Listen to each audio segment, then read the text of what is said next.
Darah bahwa Anda terkena leukemia atau kanker darah.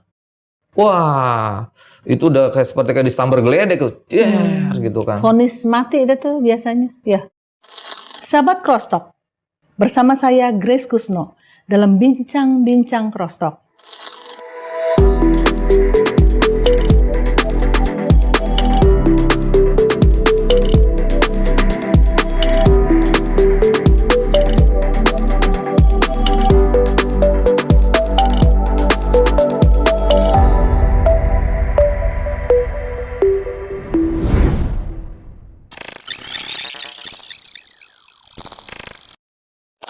Kali ini mengetengahkan tentang kehidupan seorang anak Tuhan yang mengalami mujizat yang luar biasa dalam kehidupannya. Sekali lagi kita diperlihatkan bahwa Tuhan Yesus yang hidup 2000 tahun yang lalu tetap mengerjakan mujizatnya sampai detik hari ini. Banyak kita mengalami berbagai hal yang berbeda-beda. Ada orang yang melewatinya karena perlu bantuan dari dokter medis dan sebagainya. Tapi ada juga yang mengalami mujizat yang supranatural, yang instan. Seperti yang dialami oleh saudara kita, narasumber kita pada saat ini, yaitu Agung.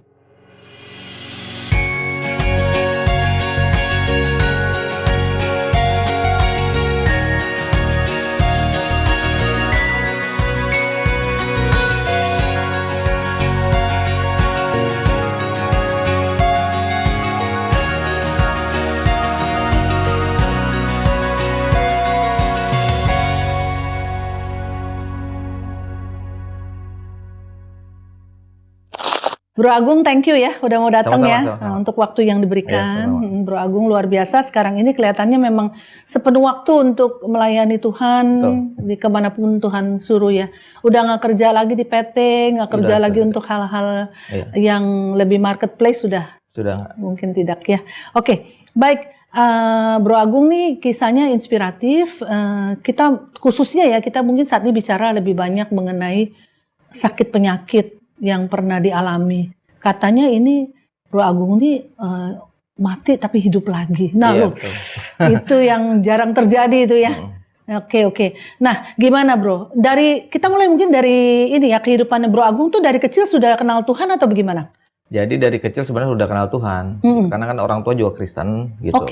Tapi intinya waktu satu dia belum mengalami Tuhan ini secara pribadi gitu. Belum ya? Hanya sebagai suatu rutinitas agamawi lah. Agama Kristen gitu. Sebatas itu aja. Artinya ke gereja tiap minggu. Ke gereja tiap minggu, rajin ke gereja gitu. Tapi belum pertemuan dengan Tuhan tuh belum gitu. Belum ya? Belum, karena hanya ngikut orang tua Kristen kan. Oh gitu. Jadi, ya seperti lebih itu. Tradisi ya? Tradisi betul. Tradisi lebih ya. Tradisi. Memang lahir Kristen dan saya otomatis Kristen gitu kan? Iya. Nggak mikir dong ikutin religion apapun gitu enggak ya selain Kristen. Oke, terus melayani Tuhan juga dari dulu? Tepatnya tahun 2001 udah mulai melayani. Oh, sebagai? Worship leader. Awal sih pendoa syafaat dulu waktu itu di ibadah raya. Jadi kalau ibadah raya itu kan ada perisai doa tuh. Jadi saya doa di belakang mimbar. Jadi doain buat pembicara, worship leader, tim musik semua yang pelayan mimbar khususnya seperti pendoa itu. Syafaat. Pendoa syafaat. Nah, pendoa syafaat. Nah, terus baru kemudian worship leader. Jadi melalui audisi waktu itu. Wow. Audisi. Dari 60 orang, 2 orang lulus termasuk saya. Terus jadi motivasinya apa waktu itu jadi worship leader karena belum kenal sebenarnya Tuhan pribadi? Enggak, waktu itu memang pertemuan dengan Tuhan itu waktu pas saya masih kuliah di Bandung. Oke. Gitu. Waktu mau SMA tuh belum. Oh iya. Jadi waktu pas saya kuliah di Bandung, itu saya bertemu dengan Tuhan itu tanggal 27 Mei tahun 2000. Diingat bener ya. Secara 24 pribadi, tahun lalu dong. Iya, udah lama, cukup lama gitu. Secara pribadi. Karena waktu itu ada salah satu pendeta, namanya, saya sebut nama nggak apa ya? Nggak apa-apa. Pendeta Tony Getanos, tapi udah di Amerika dia. Sempat dibilang gini waktu saya masih SMA nih kelas 3. Agung, nanti suatu saat nanti kalau misalnya kamu dipanggil Tuhan, kamu yakin nggak masuk surga? Oh, saya dengan mengatakan dengan yakin, pede gitu kan. Pasti saya masuk surga karena saya Kristen gitu kan. Tapi ada satu terbesit di hati kecil saya, masa sih saya masuk surga dengan model saya kayak begini gitu loh kan. Emang model apa? Model ya namanya apa, anak masih bocil kayak bocah gitu kan, masih ini ya, masih suka main tuh gimana lah kayak gitu. Belum mantep lah. Belum mantep gitu kan. Tapi di hati kecil saya berkata sama Tuhan, bahkan saya doa, Tuhan kalau memang benar kau juru selamat, saya mau berjumpa dengan kau secara pribadi. waktu itu. Udah, begitu aja selesai doa. Saya kuliah di Bandung. Nah, di situ saya ngalami perjumpaan dengan Tuhan. Oh betul, jadi terjadi ya? Terjadi secara pribadi. Seperti gimana contohnya? Bertemu langsung. Jadi waktu pas saya di Bandung tanggal 27 Mei itu tahun 2000, kan saya aktif di Persekutuan Mahasiswa Kristen di kampus IKIP Bandung dulu, namanya sekarang UPI namanya, Universitas Pendidikan Indonesia. Nah, sebelum saya kuliah di situ, nah waktu pas kita ngadain persekutuan doa semalaman waktu itu di sana, kan saya bandel tuh, susah kan diajak kan, paling nggak mau deh diajak kayak gitu-gituan gitu kan. Nah, entah kenapa tiba pas malam itu saya mau. Ini bukan ibadah KKR, hanya persekutuan doa malam, doa semalaman kayak gitu. 15 orang itu, 15 orang aja di dalam kampus, di ruangan salah satu ruang kampus, kita pinjem tempatnya di situ. Iseng-iseng aja tuh ngikut. Iya ngikut gitu. Kok mau gitu kan? Kenapa sih juga bingung gitu kalau mau. Dan saat itu peristiwa momen itu saya nggak ketemu sama Tuhan. Gitu. Jadi bukan di event yang besar enggak. Cuman hanya pak musik gitar bolong, bahkan teman-teman pun saya masih hidup. Secara spesifik gimana? Secara pribadinya gimana, disentuh gitu dengan kehadirannya atau gimana? Iya, jadi waktu itu kan yang pemain musiknya tuh, pemain gitarnya namanya Immanuel. Jadi dia pas waktu nyanyi lagu Sebab Kau Besar, Perbuatanmu Ajaib, itu diulang-ulang. Entah kenapa saya mengalami perkara supranatural. Dan itu kan saya nggak ngerti, belum pernah ngalamin sebelumnya. Nah waktu pas di situ, di Bandung itu tiba-tiba dibukakan mata saya. Itu kan di kampus itu kan kampus kayak atap seperti ini gitu, terbuka, terbelah dua. Jadi saya bisa melihat langit, bintang, itu posisinya malam. Bisa lihat bintang-bintang di sana.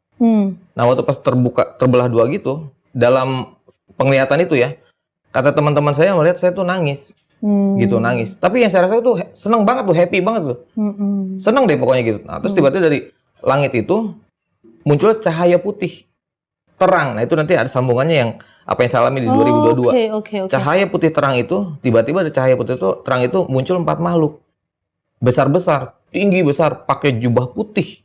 Satu di depan saya, satu di belakang, satu di kanan, satu di kiri. Ya saat itu karena saya belum pernah ngalamin, saya takut. Salah satu makhluk itu bilang gini, jangan takut gitu. Saya baru tahu itu ternyata malaikat gitu.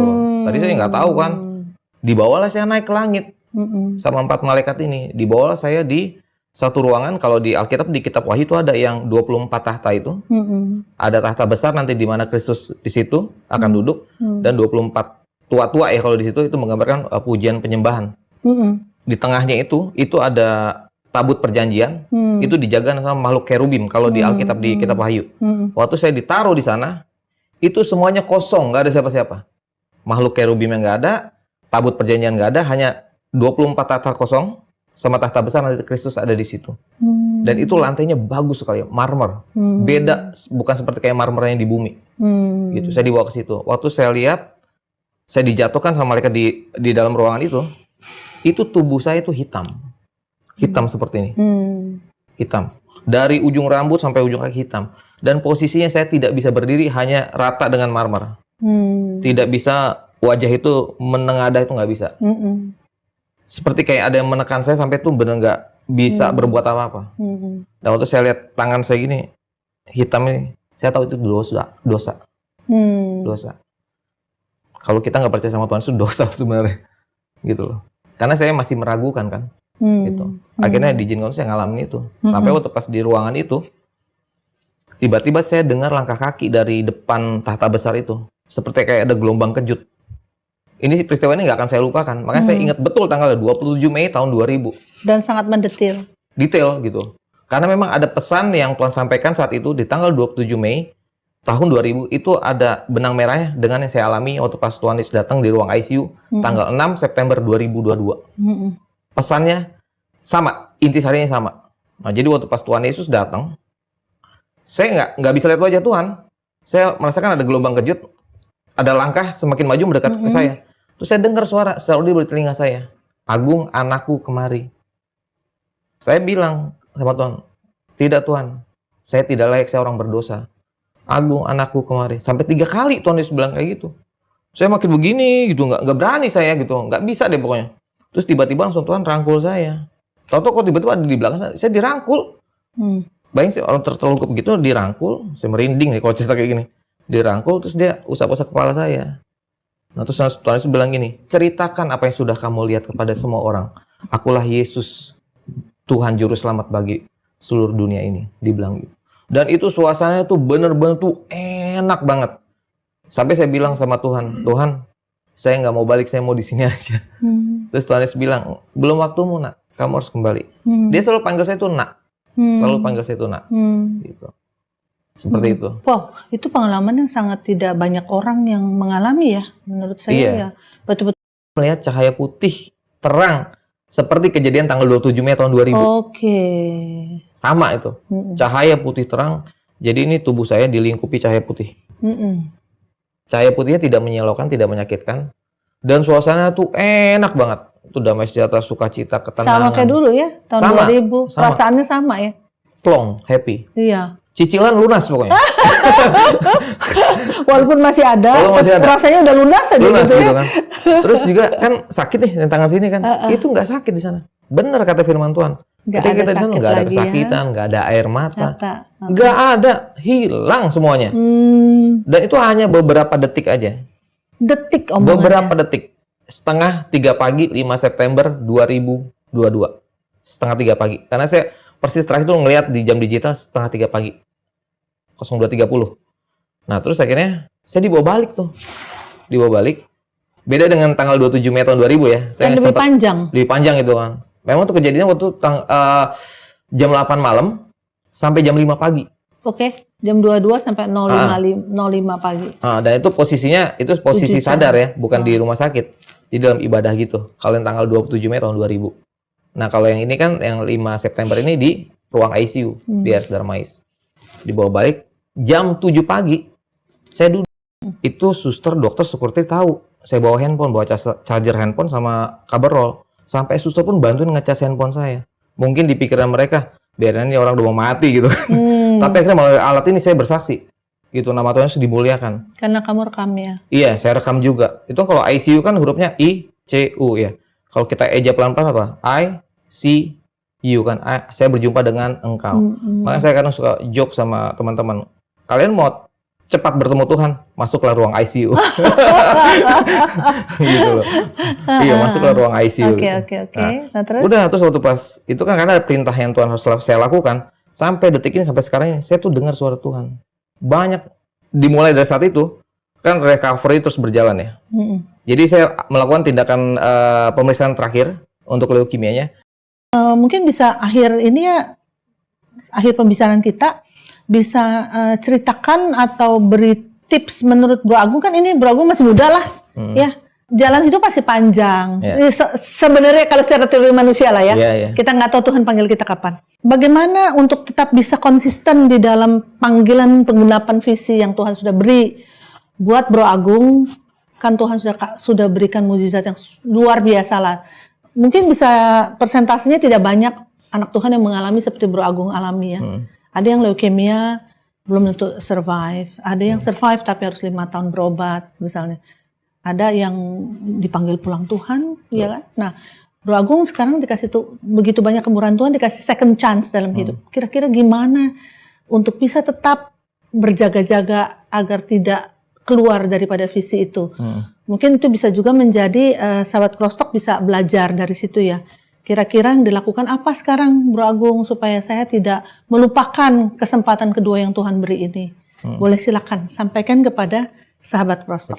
Nah jadi buat teman-teman ya, mungkin yang mengalami sama seperti saya atau yang lainnya. Karena dalam kehidupan ini kan area perjuangan kita masing-masing beda, gitu loh. Nah kebetulan saya memang dalam bidang kesehatan. Nah kunci kalau ini diizinkan Tuhan terjadi, supaya kita tetap konsisten pada apa yang Tuhan mau, panggilan Tuhan yang Tuhan mau. Kuncinya cuma satu, taat. Taat, T-A-A-T, dibolak-balik tetap aja taat. Taat. Ngerti nggak ngerti, paham nggak paham, taat. Jadi tunduk kepada otoritas Kristus. Gampangnya gini, kalau kita sudah dipilih sama Tuhan, Dia pasti akan bertanggung jawab. Tidak perlu banyak tanya. Bertanya boleh nggak? Boleh. Tapi jangan terlalu banyak nanya. Kalau terlalu banyak nanya kepada Tuhan, akhirnya apa? Mempertanyakan Tuhan. Sama aja, kamu nggak percaya sama Tuhan. Kamu nggak percaya dengan kuasaku. Kita boleh bertanya. Bapak Abraham juga bertanya kok waktu pas dia disuruh keluar dari Ur Kasdim kan, gitu. Tapi dia taat gitu kan. Abraham, kamu keluar dari Ur Kasdim, aku akan Tunjukkan kamu ke tanah yang aku janjikan kepadamu. Apakah Abraham sudah lihat? Enggak, belum lihat. Tapi dia taat. Nah, seperti itu iman. Dibutuhkan ketaatan. Memang nggak mudah. Untuk kita konsisten pada fokus pada panggilan surgawi itu nggak mudah. Paulus pun mengatakan juga sama kan. Aku melupakan apa yang di belakangku.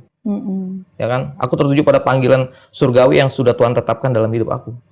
Ya kalau dibilang masa lalunya Paulus tuh, wow, hancur lebur. Tapi Tuhan bisa pakai orang itu. Karena dia konsisten, taat dia.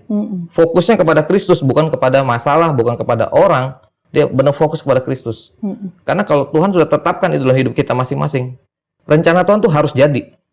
Apapun tuh konsekuensinya, apapun yang ada di menghalangi langkah kita, itu harus jadi. Harus digenapi. Seperti itu. Supaya apa? Supaya nama Tuhan Yesus dimuliakan, ditinggikan.